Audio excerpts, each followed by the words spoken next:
most annoying one is that there are some people out there, unfortunately, that just don't give a damn. Don't be that guy. It's really so simple, guys. Your expertise does not entitle you to anything. You're listening to The Deep Dive. I'm Vanessa Green. Each week, we explore the world of South African fishing together, sharing expert advice, different ways to cast and catch, and the latest buzz from the water. Let's get into it. So hey guys, welcome to another deep dive, and with all the fishing going on, all the action going on, there's so much of excitement and buzz and new anglers to the sport over this winter period in KZN. We thought it would be fitting to talk about some of the ethics that should be out there, some of the camaraderie spirit that we should have. And today joining me as our guest is Mr. John Otto. John, thanks for joining us again. Thanks, Vinesh. Happy to be here. Absolutely. It's good to have you on our podcast. We missed you since the last one. You're always so influential. And I thought, as I'm putting this together for ethics amongst anglers, one of our senior authorities of the sport, you'd be perfect for it. So let's get into it. Let's talk about some of the ethics one should have, not just for their fellow anglers, but also for the environment, for themselves, and for our future generations. I think there's a lot of things that we know, but not spoken about, or some of the guys just don't know about it, John. All of it is true. And unfortunately, we were discussing before we start, the central tenet in this discussion is just be like, don't be that guy. The sign-off line should be, don't be that guy. Nature gives us a lot of pleasure. The ocean gives us a lot of pleasure. We have a responsibility to act responsibly towards the ocean and to not pollute it and not to be that guy. Yes, exactly. So, we've all come across that guy. And yes, we know they are out there. I guess any sport would have that, but we talk fishing. So let's start off with one of the bigger ones, overfishing. John, catch and size limits, bag limits, undersized catches. I think that's one of the first things as an angler you got to get right with your ethics. We see it, we hate seeing it, but it does happen.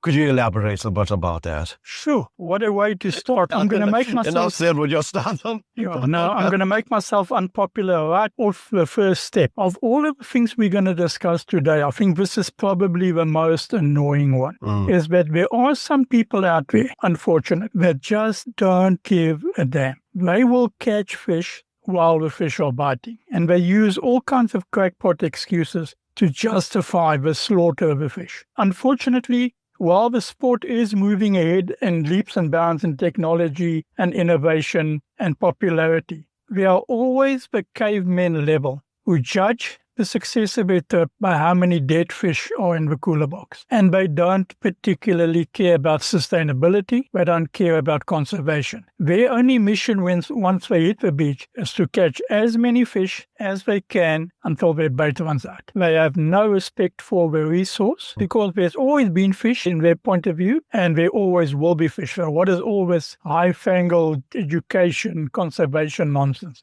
These are the kind of guys that you'll get 3 or 4 guys that have a certain spot, they'll get a box of sardines and they will wipe out the fish. Blacktail, carantine, shad, it doesn't matter to them. To them, the success of a trip is measured by how many dead fish they take on. No, we've seen it many times where, even on the ski boating side a couple of years ago, guys were sinking their boats with the amount of fish they had over the limit, and then they're just throwing the dead fish over. That is going back to the ethics. That is completely unethical. I think at the end of the day, when it comes to that, you're just going to have to stay with, just take what you need. If that's all you can eat, you don't have to fill that entire cooler box up with your catches. Unfortunately, yes. There is a very strong conservation ethic out there that says, take what you need. Some people don't pay attention to it. You're finding more and more some guys that will go out and they see every fish as a 20-rand note. For them, it's no longer really about the fishing, it's about making money. So, like you say, you'll have guys go out, ski boaters, who are not wanting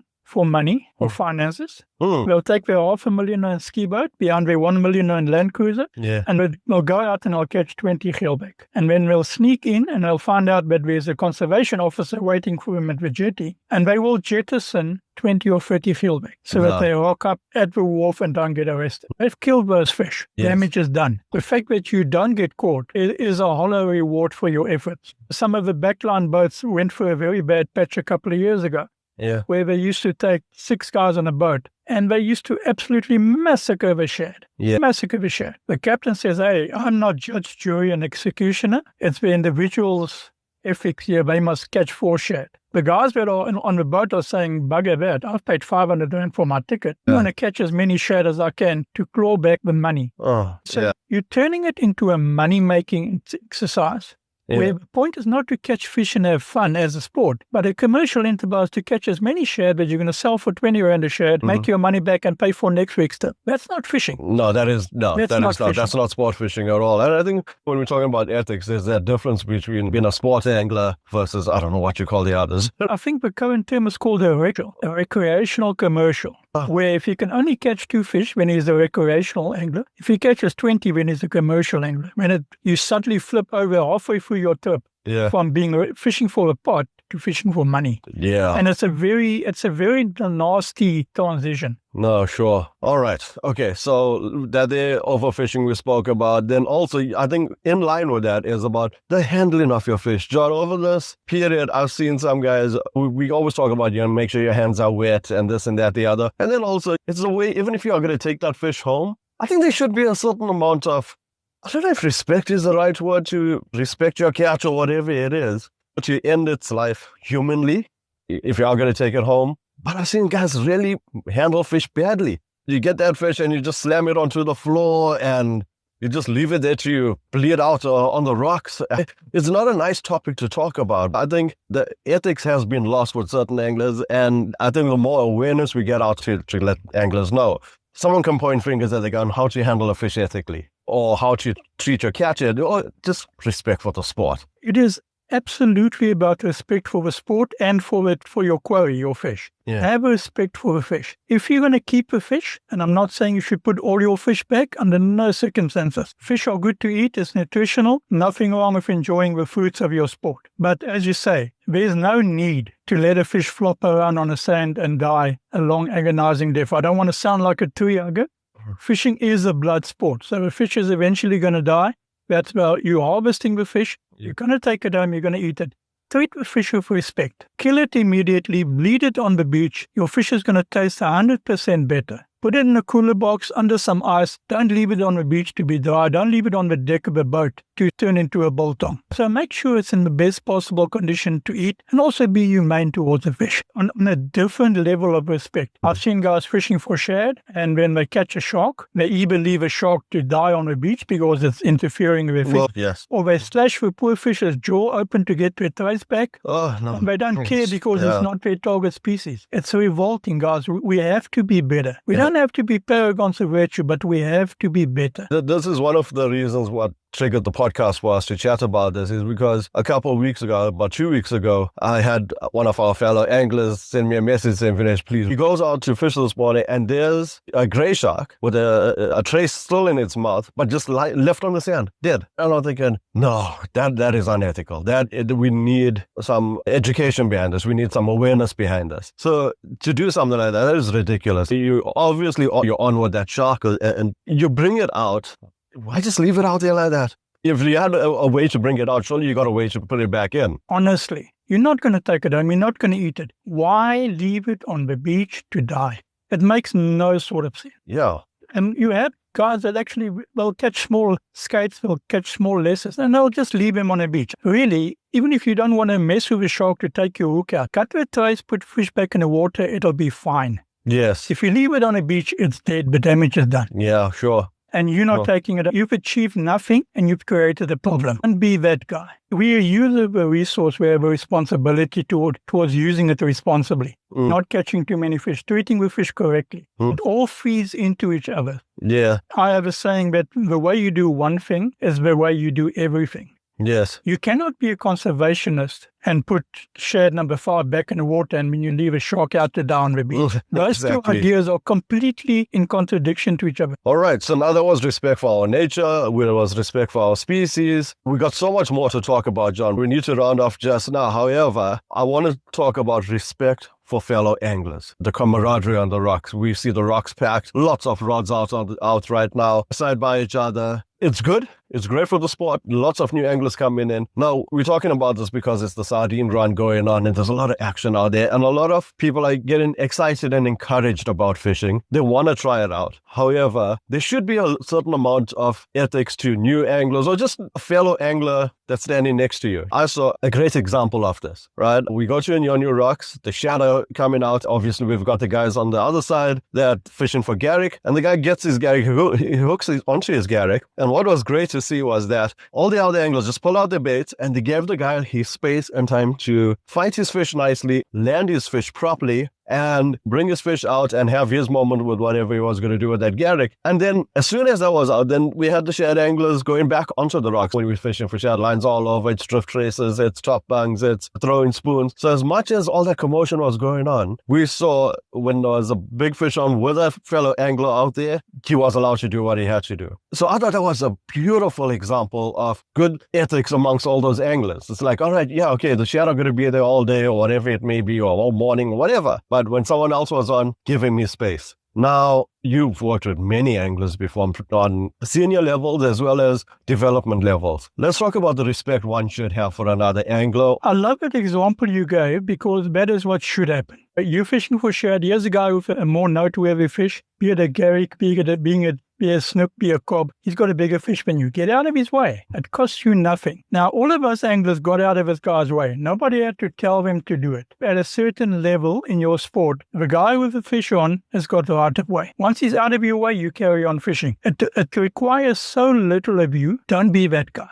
Don't be that guy that stands there, stubborn, refuses to move, refuses to go to cede to the guy with the fish on, and just keep doing your thing. What will happen most of the time is this is one of those individuals that is intent on extracting as many fish as possible, and he doesn't have a shred of consideration for anybody else. He's so locked into his own little world of plunder and catching that he is oblivious to what's happening around him. The other guys have situational awareness. Here's a guy with a garrick. Let me reel in my line quickly. He's moved past me. He's happy. I can now go back to fishing. I'm happy. Yes. Everybody's happy. Yeah. Everybody cooperates. Now, I'll give you another example that I see in my mid-South Coast area in Lobo. You'll have a garrick gang. And I don't use the term in a negative way, but it is what it is. You'll have guys that'll come in there with 2-3 buckets of live baits, 5 o'clock in the morning. And they'll put out 10 rods, fishing 250 meters of beach. Yeah. And they'll cast their sinkers out and they'll either fish for live bait or they'll make sure that they've effectively privatized that stretch of beach. They show no consideration for anybody else. They're basically saying, we own this stretch of beach and you're not allowed to fish here. And invariably, it's a beginning angler that walks in there and catches a shad, and then he gets verbally abused because he's fishing in their stretch. Yes. And don't you see my rods are out? Is it really necessary to put 10 rods out at a time? Unless you're 10 guys, in which case, go ahead. But if you've got 3 guys and they're running 10 to 12 rods, that's just being inconsiderate, being that guy. Yes. There's miles and miles and miles of beach. We don't all have to be fishing at the same spot. You'll also see it that you walk onto the beach and everybody's split out. You catch a fish. By the time you get back to the water after rebaiting, there's 20 guys standing where you are. Because you caught the fish must be. Fish have tail. They move. Fish have tail, yes. Yeah. Don't be that guy. It's really so simple, guys. Your expertise does not entitle you to anything. Yes. You don't get to come on at a spot and push somebody away and say, I always fish here. You go up somewhere else. Like you say, you're going to have a weekend warrior who's just new in the game, doesn't have full control of his cast. He's going to cast over your line. He's going to use a light sinker. Sidewasher is going to wash his line into yours. That does not make him a bad person. That doesn't give you the right to verbally assault him or swear at him or badmouth him. You are not entitled to anything. Yes. No matter how long you've been fishing. Now, guys, we've got so much more to talk about with regards to this. It's about the laws. It's about practice in fair chase. We're going to talk about our environmental responsibility as well as our responsibility to educate our youth and future anglers and essentially fishing for the future. John, any final words to round off about ethics or not being that guy? I think we haven't touched on one particular area that burns me, and that's the littering thing. Yeah, yes.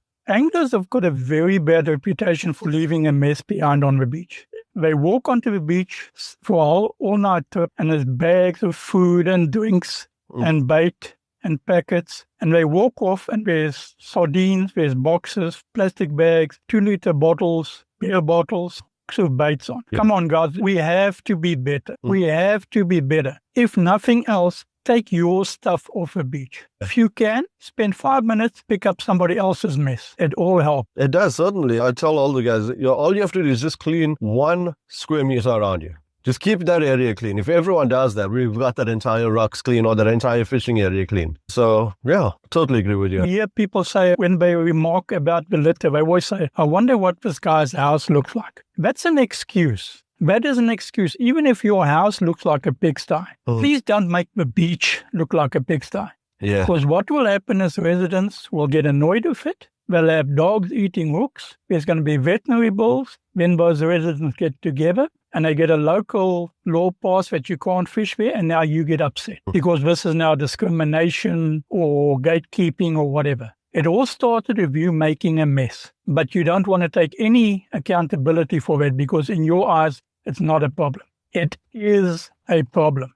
Don't be that guy. Yeah. It takes so little effort. It was heavy when you walked on the beach. I get it that you're tired. Maybe you caught a lot of fish and you're happy. Maybe you caught no fish and you're unhappy. Clean your mess up. It's not asking a lot. Yeah, that is a perfect way to round it off. John, thank you so much for joining us this morning. I really appreciate your insights, and we are going to continue with this conversation because as there's a lot more you and I need to chat about, but not being that guy, and just common ethics to fellow anglers and the environment. We've just skimmed the surface of the whole topic, but I think if we get through to some people, then this will have been a successful exercise. 100%. It's all about fishing for the future, John. Absolutely.